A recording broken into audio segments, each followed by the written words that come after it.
はい、皆さんこんにちは。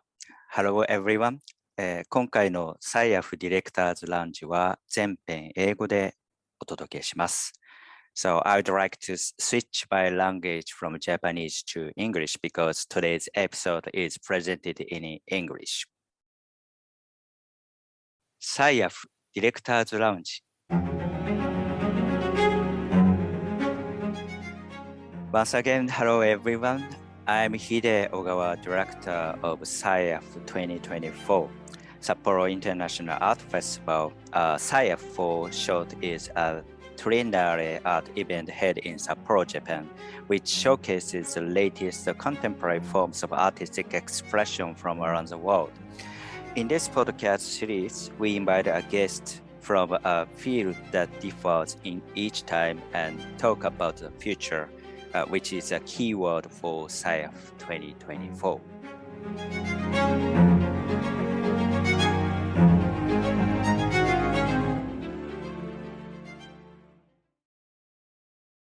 Today's guest is Agnieszka Kubicka-Dzieduszycka. She was a curatorial director of media art of SIAF 2020, which was unfortunately cancelled due to the impact of COVID-19 pandemic. But welcome, Agnieszka-san. Welcome. Hello. Yeah.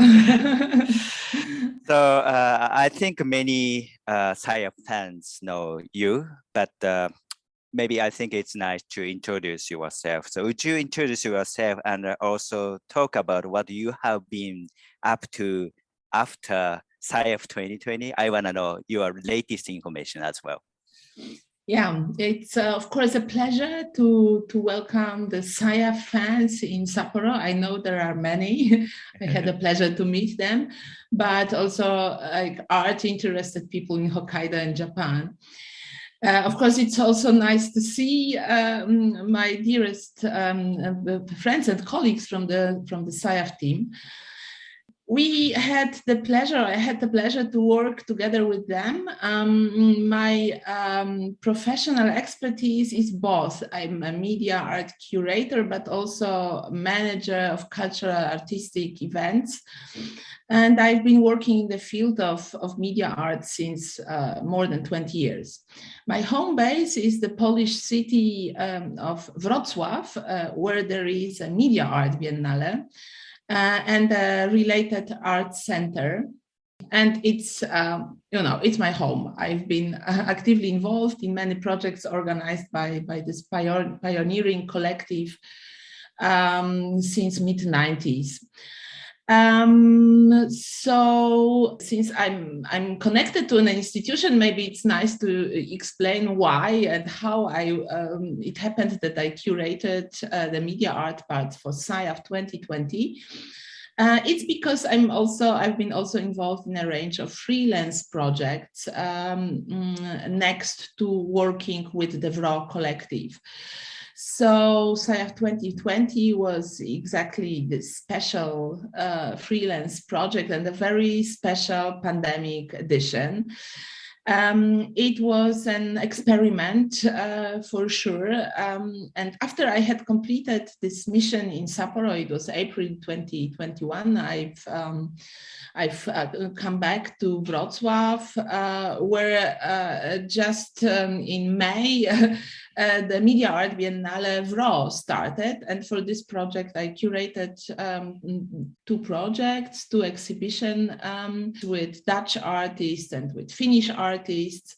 Then, and it was my, let's say, latest curatorial project at the WRO Art Center. I curated an emergent project of an exhibition, media art exhibition for Ukrainian kids and their families that we launched just after the war broke out in Ukraine. And also since more than over 1 year, I've been in touch and working together with organizers of a young media art biennale called Pochen, which is taking place in the nice, beautiful German city called Chemnitz in the eastern part of Germany. And slowly the work of on the media art Biennale Pochen that takes place in this September. The title is The New Measurement of the World. It's devoted to big data. So this process led me step by step to another exciting project that is taking place here in Chemnitz, which is the European Capital of Culture that the city will be in 2025. And I got invited to take care of one of the flagship projects for that event. So currently I'm here in Chemnitz short before moving here for the next 3 years. So that's in short my story. Great, and sounds very exciting. And thank you very much for your updates. And you and me, we are, of course, in the kind of community, of media art in Europe, and quite often we can meet in different festivals, such as your festival, also our Art Electronic Festival here in Linz, Austria.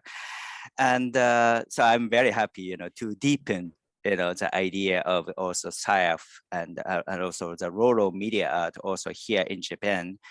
As you might know already, I decided the theme of SIAF 2024, and we just announced the topic, and the SIAF 2024 will open in January 2024 with the theme Last Snow, Where the Future Begins. May I ask your impressions on the theme?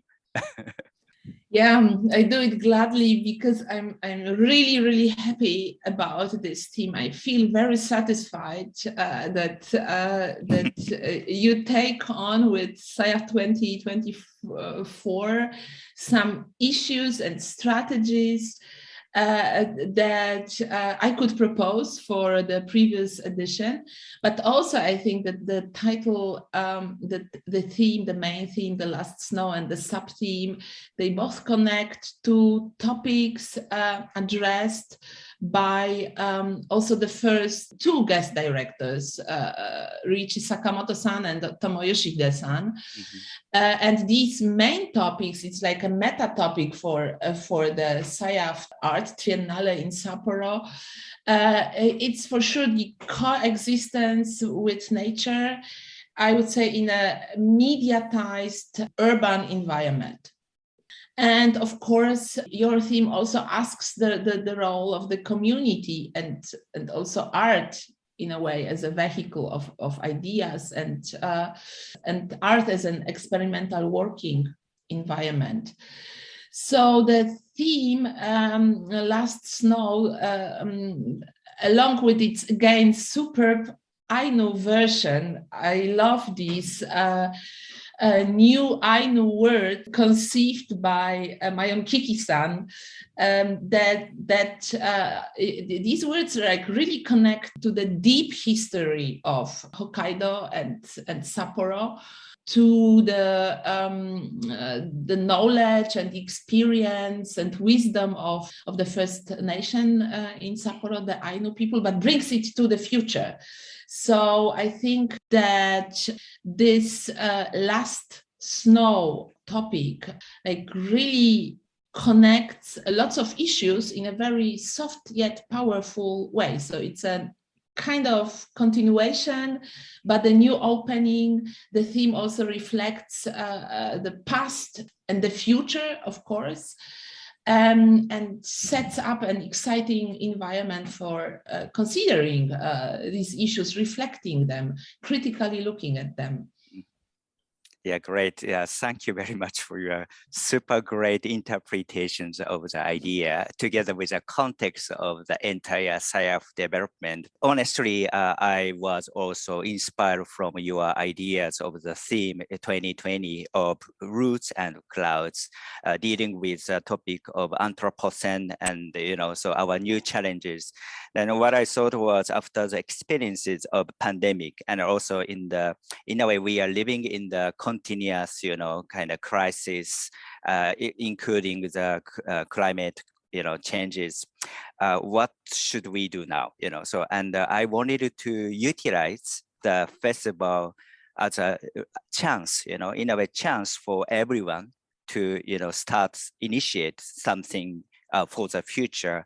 Then I really got the great inputs from your former ideas of roots and the clouds, and also Sakamoto-san and Otomo-san's, participatory ideas to coexist with nature and also deal with new, interrelation art and nature, and also citizens as well. I think this is a kind of one very important context for the future-oriented city like Sapporo. So, but maybe today it's really important to discuss one of the elements of art about media art, because you were responsible for media art topic in 2020. And I'm from media background clearly. And for audience today, everyone knows the city of Sapporo is a UNESCO Media Arts, creative network, media arts city.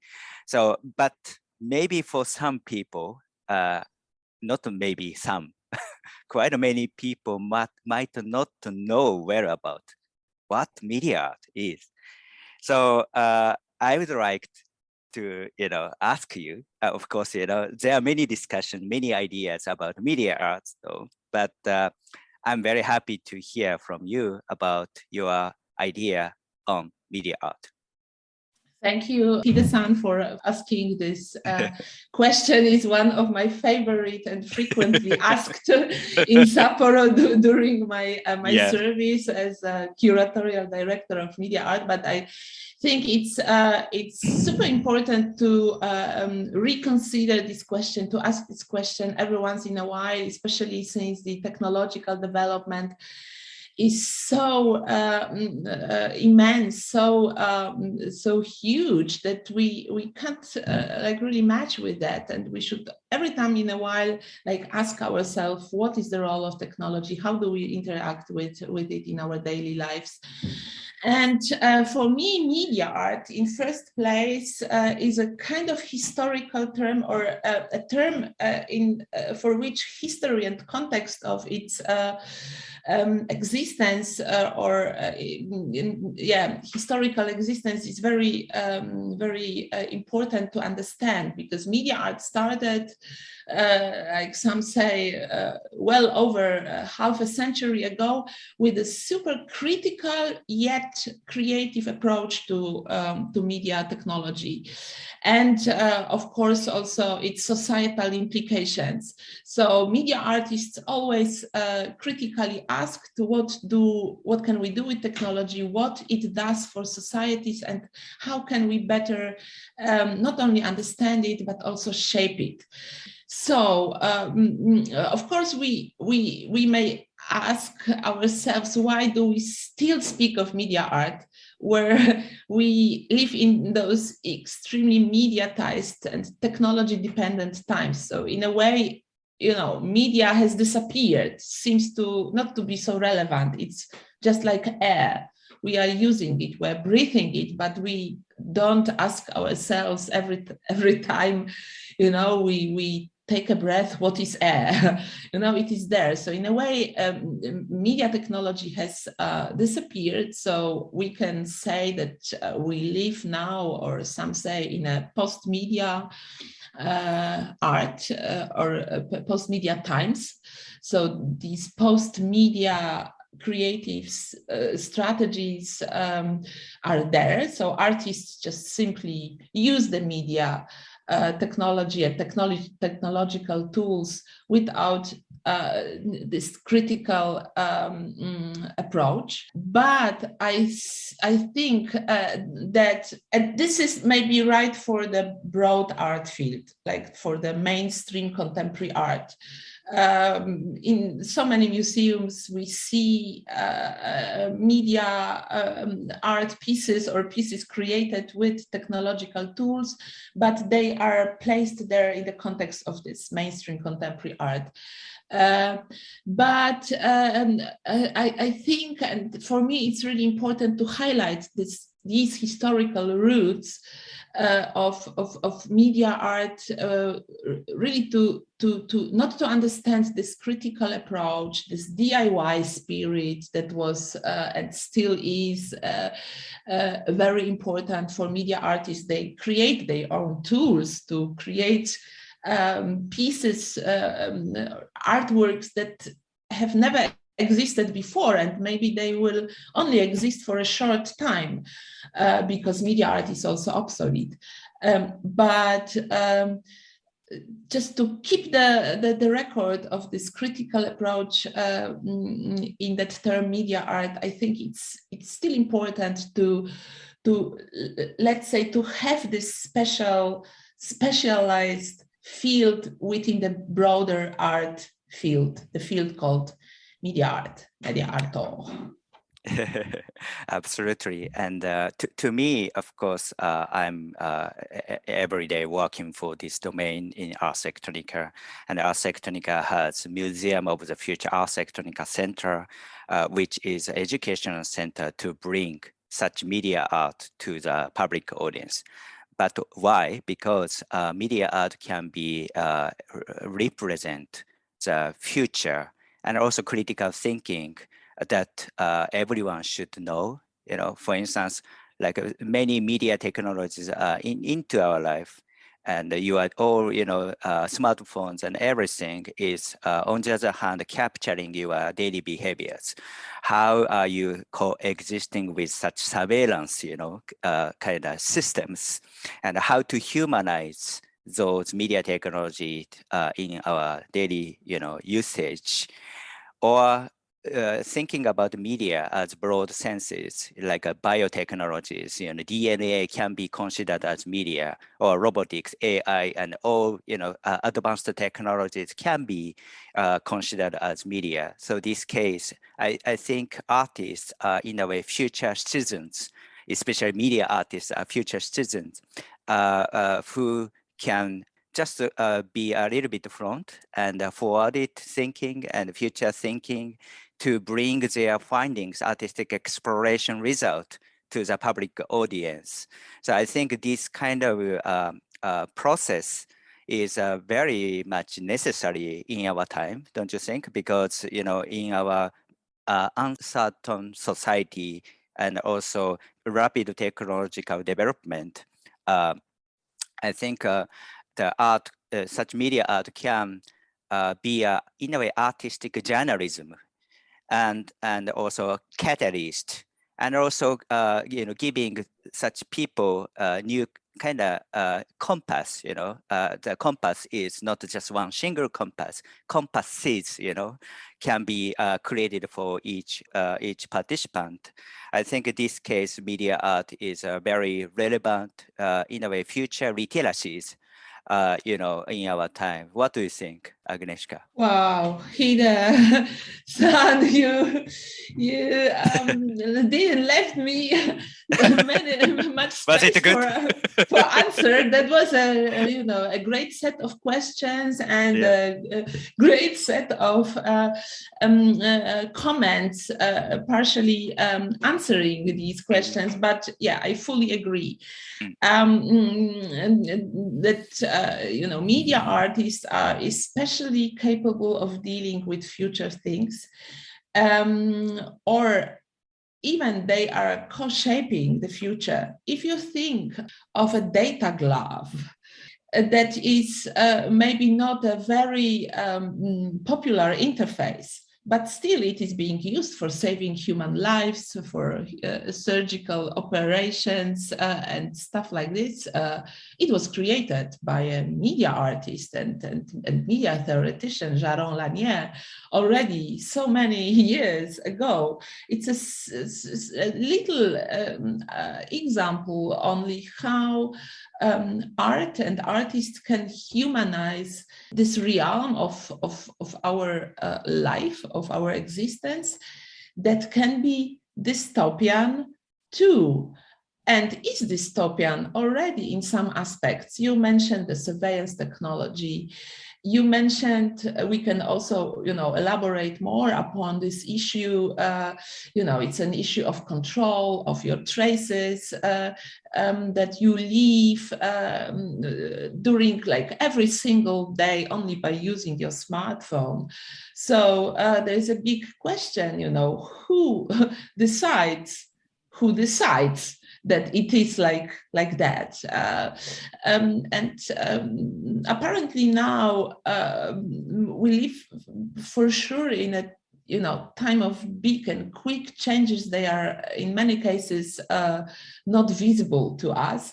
Also because the big part of rapidly developing media technology is, let's say, under commercial control. These are the big corporations, there are patents, there are secrets which is normal for a business operation, but these media technologies are dealing with our lives. They are permeating the most intimate parts of our human existence. That's why we need those very, how shall I say, very sensitive entities. And who are the artists? And sensitiveness is also a nice term actually, because it relates to to the human sensitivity to our emotions, but there are also some levels of sensitivity in technological devices. So the sensitivity towards media technologies is very important, and it can be really played off and experienced within the realm of life. So once again, the future of media art, well, I don't know, but what exactly it will be. But I know once for sure, we need those media artists. We need those creative, critical minds, those sensitive minds who are willing to bring technology closer to the people, to humanize it more. So that's media technologies are changing over time, but the certain approach, the certain attitude that media artists have been presenting since the beginning of their creative experiments with every new media technology in the past remains the same. And I wish that there will be artists dealing with technology around us. Always, we need them for positive visions. We need them for creating utopias, for sure. Absolutely. So as you say, they are not just illustrating dystopia, and so they are also, in a way, critically, of course, observing the situations, but for what means for future, better future, right? So I think they are creating very interesting, kind of defined possible scenarios, and not just one single future, but the future is plural, forms are very much important to be respected in our time. But for opening the different futures, yes, I think we need many experiments, so that, people can, digest and feel and experience the prototype of the future, or the direction of the future. This case, media art is in a way best examples for such human research and also social research. And very important point compared to other artistic domains, this contains technology and the societal aspect. Then technology, I think for industry partners, they can understand, technology is very important for them. And the society, of course, citizens be definitely aware of the change, influenced by new technologies and new social circumstances. I think media art is able to cover such kind of mixture of art, technology, and society as a kind of connector to discuss the future. Then in this case, SIAF 2024 could be said as, I always mention, I want to make a future zone, social experimental zone of media art in Sapporo. So what expectation do you have for the festival? Yeah, absolutely. I totally agree about the importance of experimentation, especially in the field of media art. Its existence, to create, to think about possible futures, to provide many tools for recognizing the current, the present, the now, and the possible developments for these possible futures. So the many compasses. We need all these plural forms for sure to better not only understand but also shape our lives in a meaningful and peaceful way. Your notion of or your proposed term festival in Sapporo or an art exhibition as an experimental zone, I can only agree with you. In a way, every art exhibition is a experiment, is a deep experiment if you critically and deeply look at what is happening, because every artist creates a completely new entity. So it's maybe very banal, but I'm so excited, about the role of art by simply thinking of, what is an artist creating? He or she is creating what has not been there before. So it's a profound act if you want to really, take it seriously. And for media art, the experiment is just, the ground out of which it starts. It can start to grow.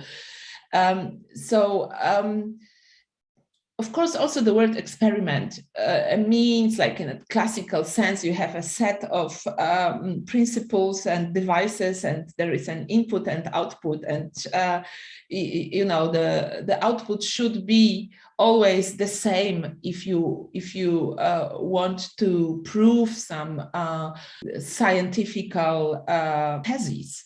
But within the field of art, we are not very much keen of the repetition of the outcome of an experiment. I think we are rather focusing on and enjoying the richness of the possible outcomes. So having said the above, I don't really have any expectations.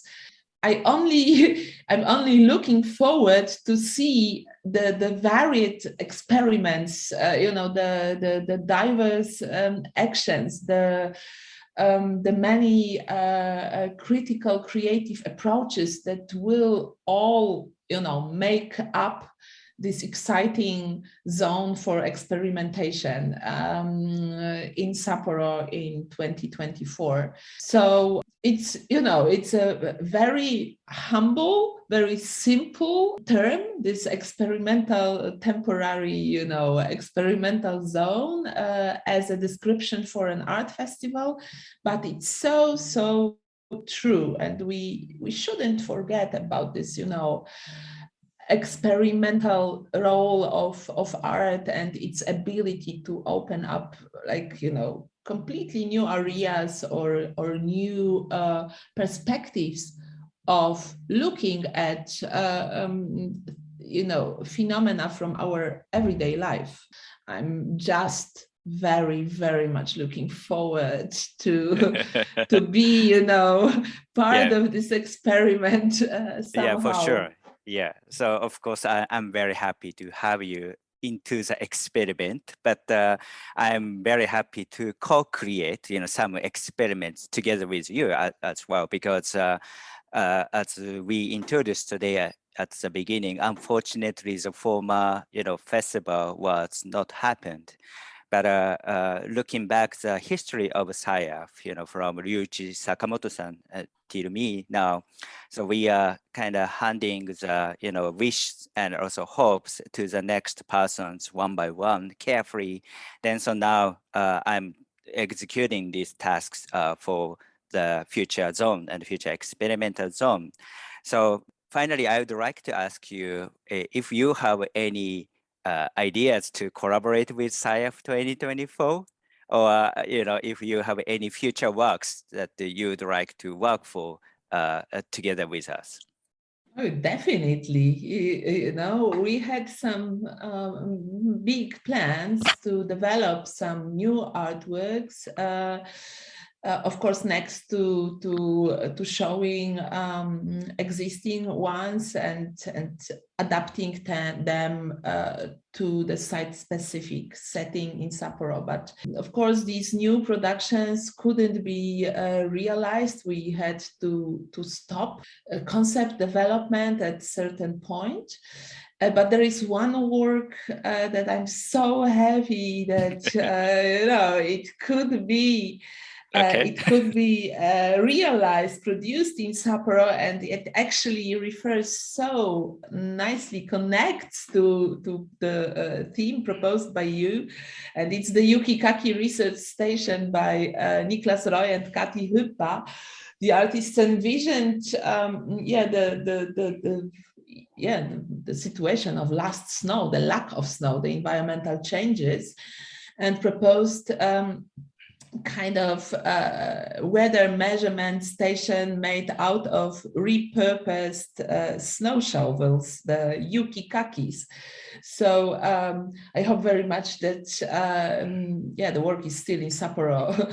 We could never send it back due to pandemic, and now due to to the war in Ukraine or against Ukraine. So it's still there. So I hope very much you will kindly take it under consideration to present it to the citizens of Sapporo.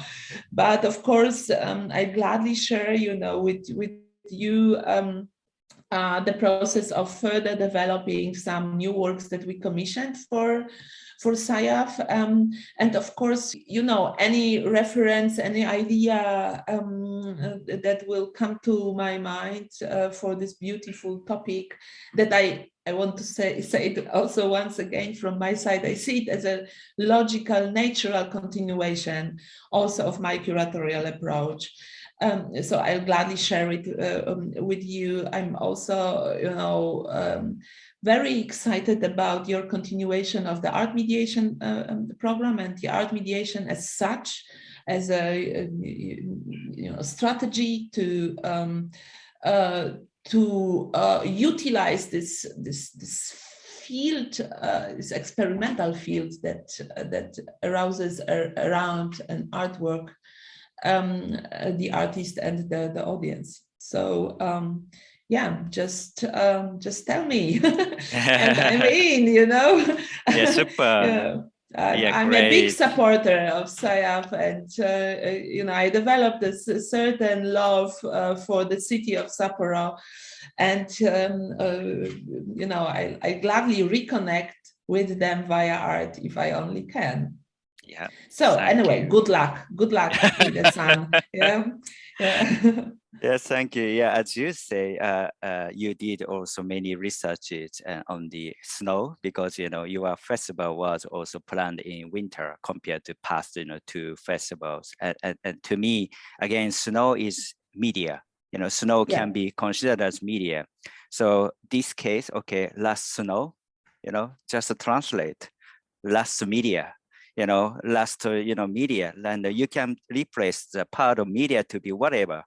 Last snow, last car, last I don't know, whatever.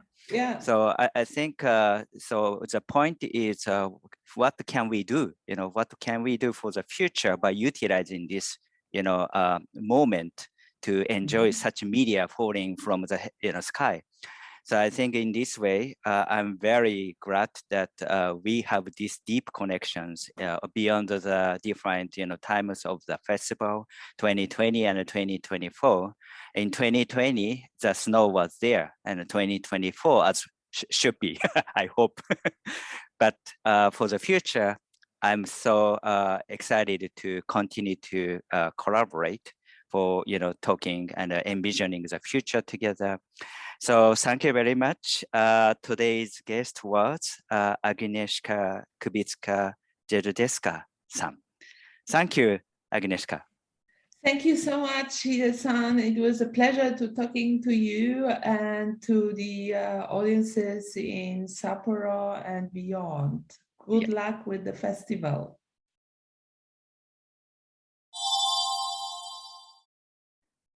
The last part of the program is Hide's 1-minute keyword for SIAF 2024, where I introduce a keyword that would help you enjoy SIAF 2024 even more. Today's keyword is future citizens. What kind of people are artists? I'm often asked this question in my collaborations with governments and businesses. To answer this question, I say that artists are future citizens. As we saw in our conversation with Agnieszka today, media artists in particular are using technology to explore the future. They give meaning and questions to the possibilities of technologies and bring new dialogues into society. I believe that the artists are those who have peeked into the future a little bit further into the future through the creation of their artworks and projects. Yes, future citizens. What can we feel and learn from the works they create, and what future can we share with them?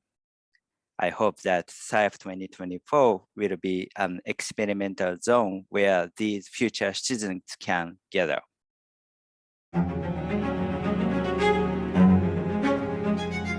How was today's podcast program? We will continue to introduce international discussions as well in English from time to time. Stay tuned for our next program. Thank you for listening and see you again.